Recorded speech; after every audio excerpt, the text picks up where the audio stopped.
Morning, afternoon, or evening. Brin with Trained by Techs here. Sorry for the nerdy headset, but I'm rusty, very rusty. This video that we have for you today is a little bit, I don't know, the case is kind of cool, I guess. But, I'm out of practice, so my documentation wasn't as good as it should have been. So, the audio also is not very good. So I decided to wear this nerdy headset to make sure that you guys at least are able to hear me at some points reasonably well. But we have a 2016 Chrysler Town & Country, and has interesting symptoms. Wipers running on their own, no best message on the instrument cluster, all kinds of warning lights, and inoperative radio, things like that. So my technician Matt was initially working on it. He did a pretty good job and noticed, I don't know out of curiosity or what, but he noticed that when he maneuvered the video screen on the second row entertainment center, that the symptoms would kind of come and go. So the diagnosis is almost done at that point, but I did want to kind of show you, the symptoms and what we found and all of that. So join us. I missed you guys. Hopefully we'll be back a little bit more, and let's go.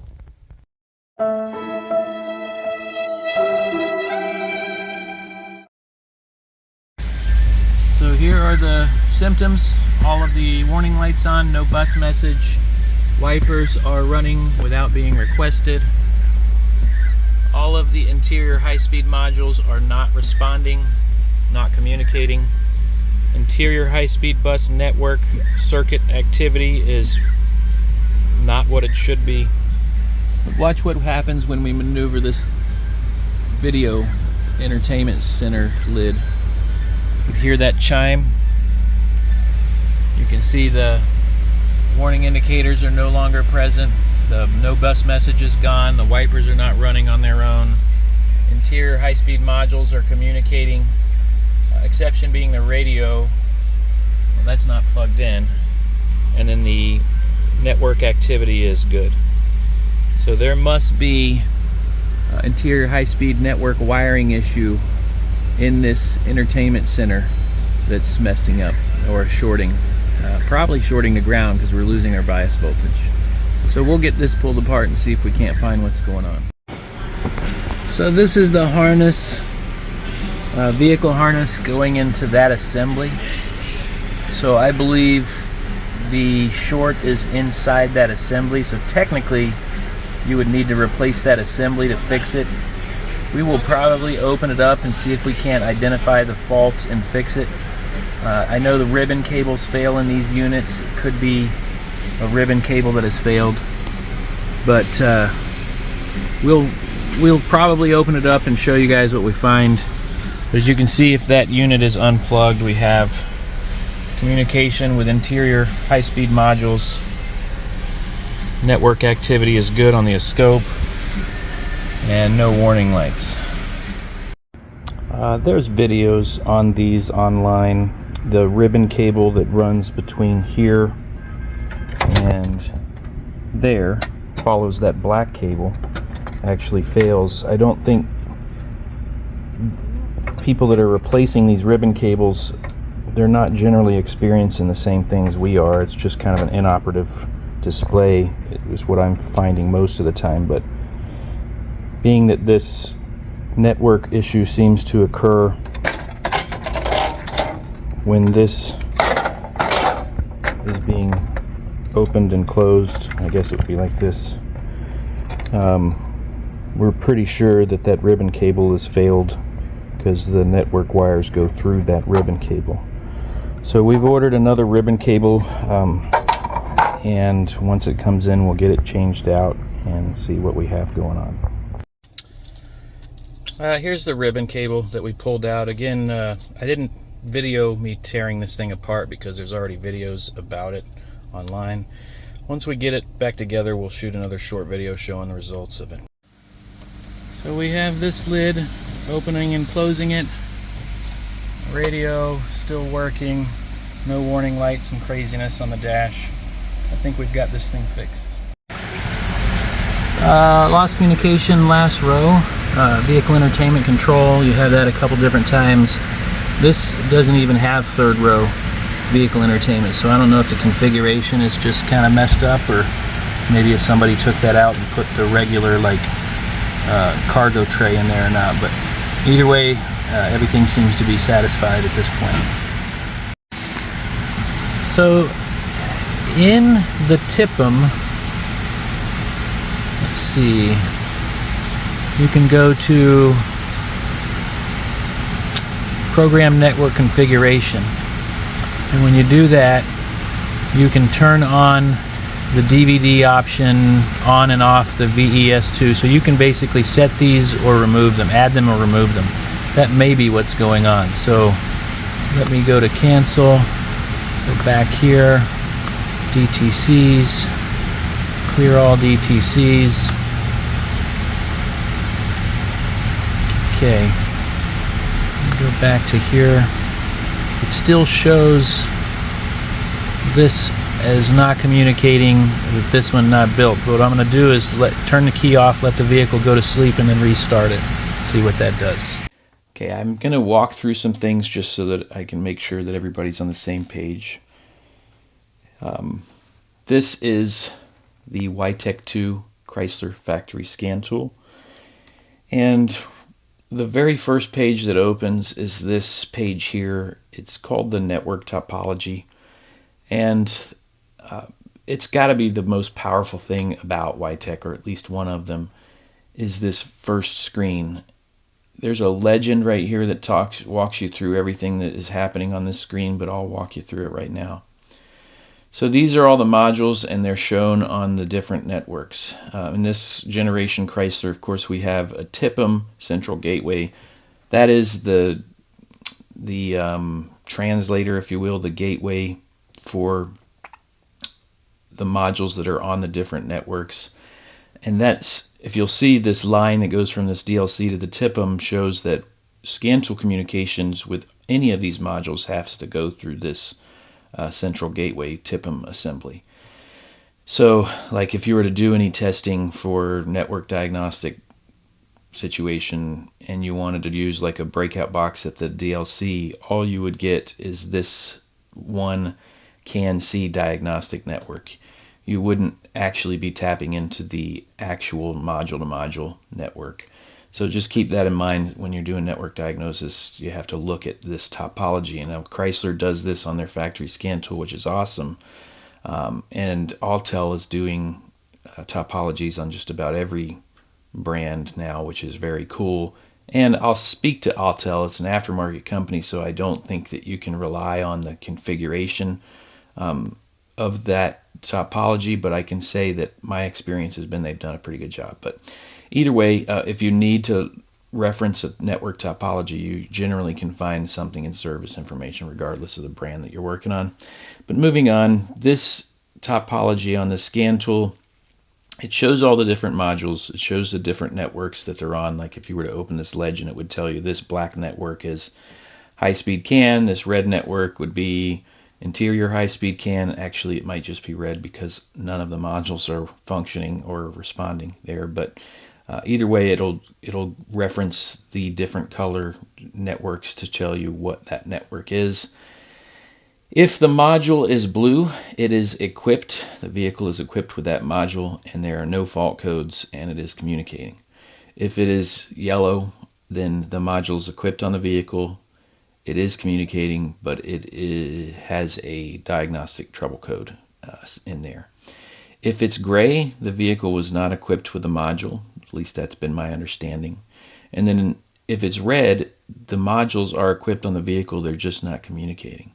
So initially, when we're experiencing all those weird symptoms, this is what we have. So basically, this is all interior high-speed CAN network modules, and none of them are communicating. So I think if I advance here, I think I can show you. Once we maneuvered that lid to where the symptoms were no longer present and the network voltage, the circuit voltages were good, then you can see that, yeah, this is a blue network now. So it was just all red before because none of the modules were communicating. But this interior high-speed bus now has all of the modules that are equipped with a vehicle communicating except for the radio and the Vehicle Entertainment System 3. This is, we'll come back to this in just a moment. This is red, meaning not communicating because it was unplugged, if you guys recall. So this is what the CAN interior high-speed bus should look like. This is pretty much the same network as a high-speed CAN network. The only difference is I think this interior high-speed bus is 125,000 bits per second, where on a high-speed network it can be up to 500,000 bits per second. But everything else about it is the same. It's a voltage differential bus, meaning there's a two-wire bus. And then when modules are looking at these data packets, they're really comparing this circuit to this circuit. So it's it's determining the difference between the two to pick up those ones and zeros, that we put together for that communication data packet. But just like high-speed CAN, our bias voltages are 2.5 volts. Basically what that means is when there's no communication occurring, the voltage on those bus, when the key is on or the vehicle is on, it should be 2.5 volts. The high side, or CAN positive or CAN high, that should go from 2.5 to 3.5 during the data packet when communication is occurring. And then the low side should go from 2.5 to 1.5 when communication is occurring. And then as a sign that modules are understanding and satisfied with the data packet, the message, you'll see a more elevated amplitude signal at the end of that data packet, which again indicates that that data packet is good and modules are understanding that. So this is a good network, or network circuit voltage activity.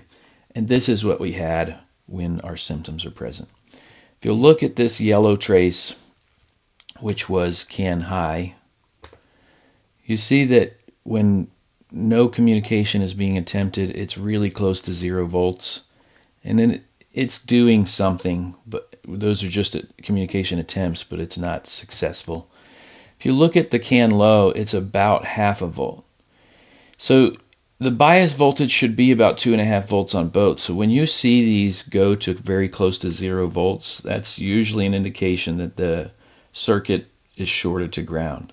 Now it could be both of these circuits are connected together with resistors on either end, terminating resistors. So generally what happens to one affects the other. So if we're thinking that this is shorted to ground because our bias voltage is going from 2.5 volts to about 0 volts, at least on this high side, we have to kind of figure out, well, is it shorted to ground on this circuit or this circuit? Well, my experience is the one that's closer to 0 or ground is going to be the side that's probably shorted to ground. And you can see this is about 0 volts. This is closer to 0.5 volt. I think CAN high was probably shorted to ground, again within that ribbon cable, because over time flexing it damaged that cable internally. We didn't see any physical damage, but internally we're suspecting that that bus is shorting to a ground lead in that ribbon cable. So I just wanted to kind of clarify that. And then we're going the wrong way, sorry. Last but not least, there was some issues. The symptoms the customer wanted us to really investigate really were the bus fault symptoms that we showed you guys, or inoperative radio was one of their symptoms. It did come in, the symptoms were less severe, but throughout the time the symptoms got more severe. So, but either way, we fixed those CAN bus fault symptoms, but when we were done, the second row vehicle entertainment center was not functional. You could put a DVD in the main display and you could hear audio and you can even see it on the front display screen from the driver's seat, if you were in park. Of course, when you take it out of park, that display goes off, and I think there's ways around it, but that's obviously could be a safety issue. So the point is this second row entertainment center was not working. What is interesting, though, is that as I told you before, if it's gray, that suggests that the vehicle was not equipped with that module. But the van that's in our shop, this van, has a second row video entertainment system, but it does not have a third row video entertainment system. So we're not sure why this is showing as it is. This is probably the first time I've ever experienced a situation where the YTech topology configuration seemed incorrect. So let me see if I can find, I don't think it's this way. I feel like it's this way.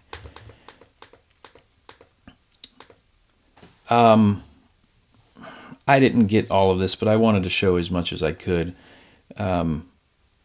Over here, there's 3 dashes here that should kind of open up this window for some functions. Let's see. I thought it was under, I can't remember which tab it's under, but within this area there's a function called Restore Vehicle Configuration.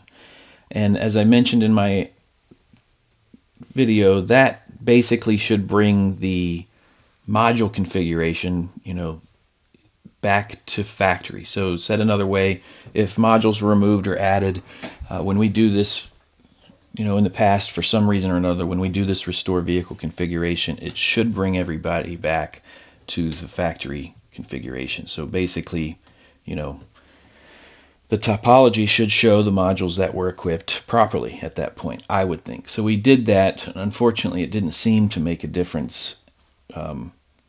Meanwhile, customers in the office waiting to take their vehicle on a Friday afternoon. So we're kind of under the gun trying to get this resolved really quick for them.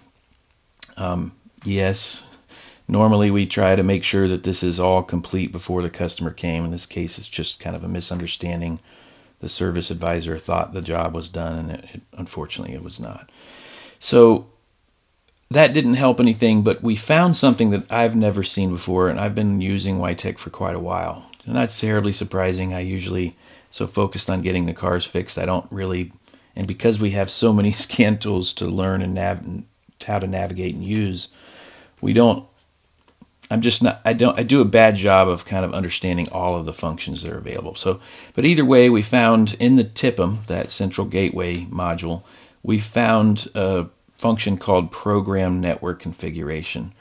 And when we went into this, what we realized is you could basically add or remove modules here, which I didn't know was a possibility. And it would be, I'm assuming, all of these things look like stuff that would be optional.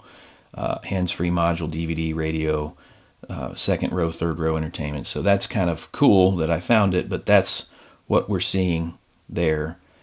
So we thought, well, when we went in here, vehicle entertainment was added, and entertainment 2 was removed, 3 was added, and then DVD was removed. So we changed that to add the DVD second row entertainment and remove the third row entertainment.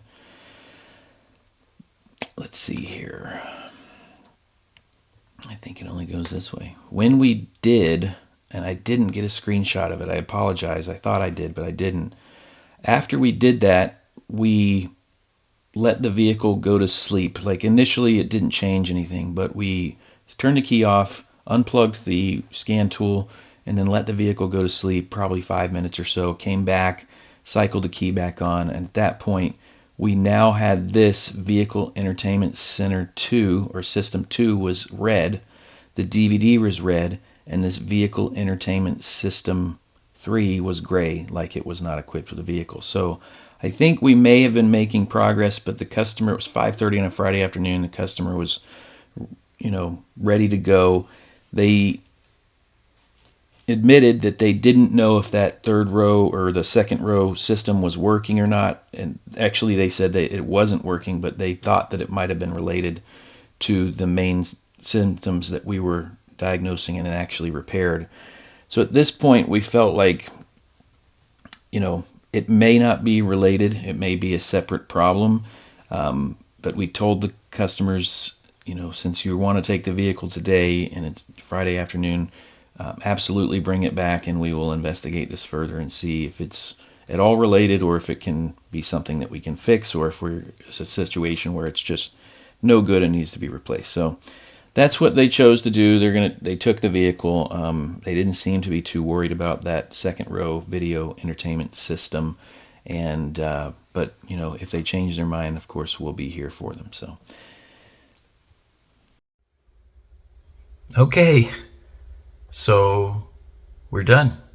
Anyways, I appreciate you guys coming along. Hopefully you've enjoyed the video. I know it's been a long time. Certainly handled this one a little bit like an amateur, but either way, I'm going to probably continue to handle all of the videos that I do like an amateur, because I'd like to get some more out. And to be quite frank with you, if I were to invest in the time that I need to in order to make these much better, then they definitely wouldn't happen, because it's tough to find the time. So, but I apologize I haven't been with you guys. We are definitely wanting to do more, and just trying to find the time to make it happen. So if you haven't already done so, please subscribe, hit the notification bell, like and comment, share your comments with us. If you hated something, you can go to hell. Just kidding. But if you loved it, I would love to hear that. But no, for real, if you have any feedback, good or bad, let us know. I appreciate it. And with that, we will sign out. Take care and have a great day.